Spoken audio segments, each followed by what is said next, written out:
So one other thing to add to what we were already doing there is now I'll just do two chords, and you can see how it starts to get interesting. So I've got a G major chord, and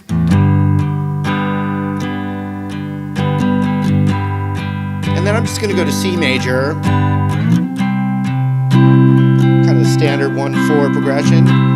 Okay, now I'm going to let that loop.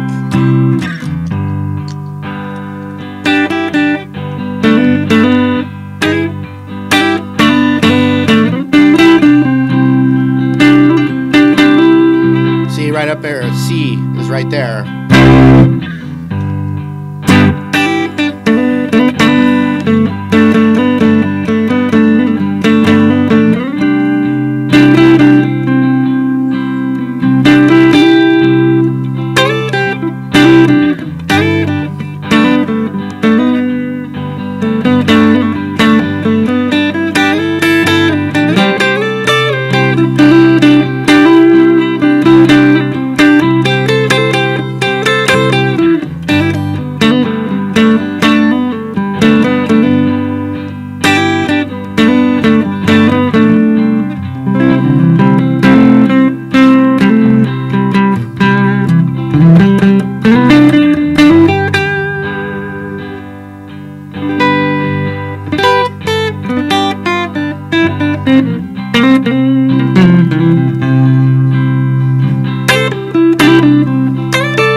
Can never go over that stuff enough, really, to add to your cool rhythm chops, you know?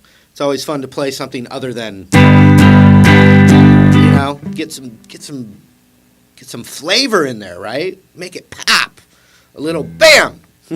Anyway, here's the thing that I wanted to expand on. If that wasn't enough, I'm going to add more to this lesson. And here's what it is. That same concept can be played over its relative minor chord. So, oh boy, we're getting a little theoretical here. But I've had some students that were really good at guitar, but maybe, you know, their theory knowledge was a little behind their actual playing and knowledge in their ear.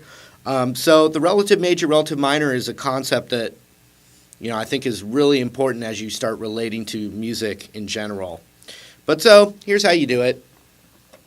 You know, the best way to do it is you take that major chord and you just put your pinky on the root. And then the minor third down, which right now it's actually the open E, because it would be like if this was a fret. So E. So that means that E minor is the relative minor to G major. I got some mail. Anyway, it's like the yin and yang. They're related to each other, okay? Let's do it with a different one where we don't have to use the open string. C major. Here's a C major. So I put my pinky on the root. That's also how I kind of teach you to plug in the major pentatonic. But so I put my pinky on that major root of C major. And if I want to know what the relative minor is, I go down to here. Oh, A minor. So watch this. The idea I was using for C major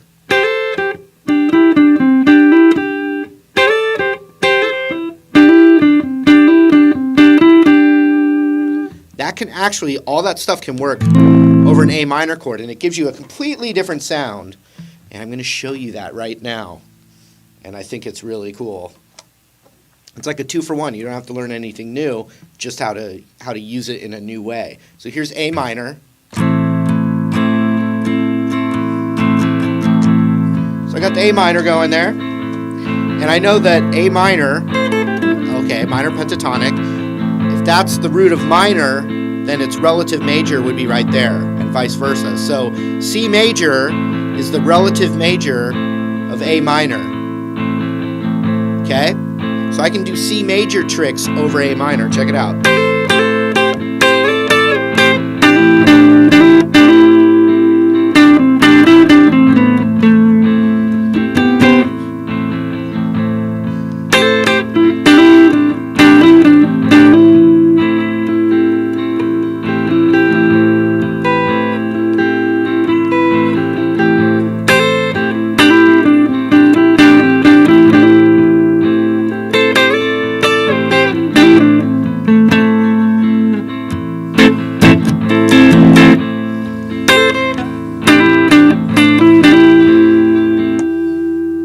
Okay, let's pick another one just so we can work on the concept a little bit. E minor is classic, but let's do B minor because we haven't been in that key yet in this lesson. So I'm going to strum a B minor chord, then I'll show you the thought process again. Here we go.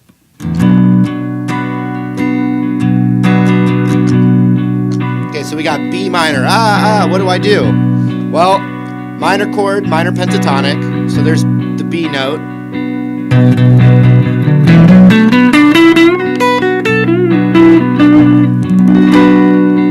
So the minor is the index, major, the relative major would be that note. If I figured it out, it's a D major.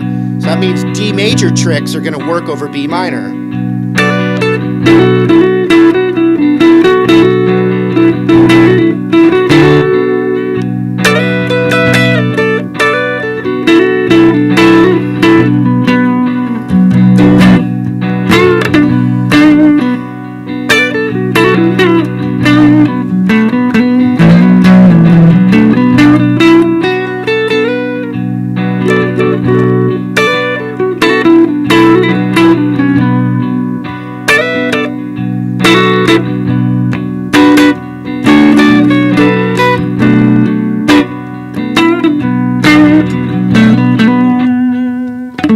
Okay, let's hear what it sounds like if I do the chords relative major and minor, and we just play that same concept over both, so you can hear that. And what I mean by that is I'm going to play a progression of G major to its relative minor, which is E minor. So G major to E minor, and then I'm going to use that idea, the same idea, for both chords, and you can hear that. And that's kind of related to like modal kind of things, but don't worry about that for this. Here we go.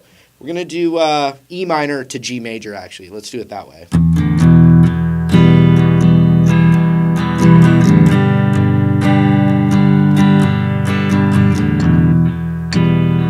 Okay, here we go.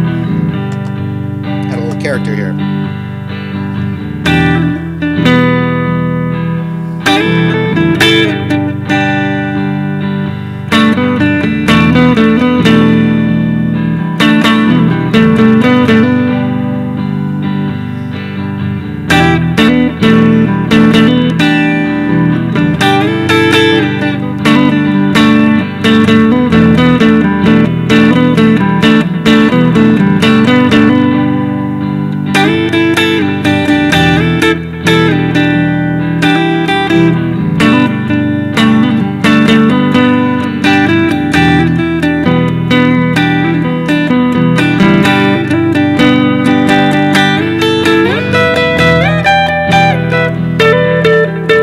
Up an octave.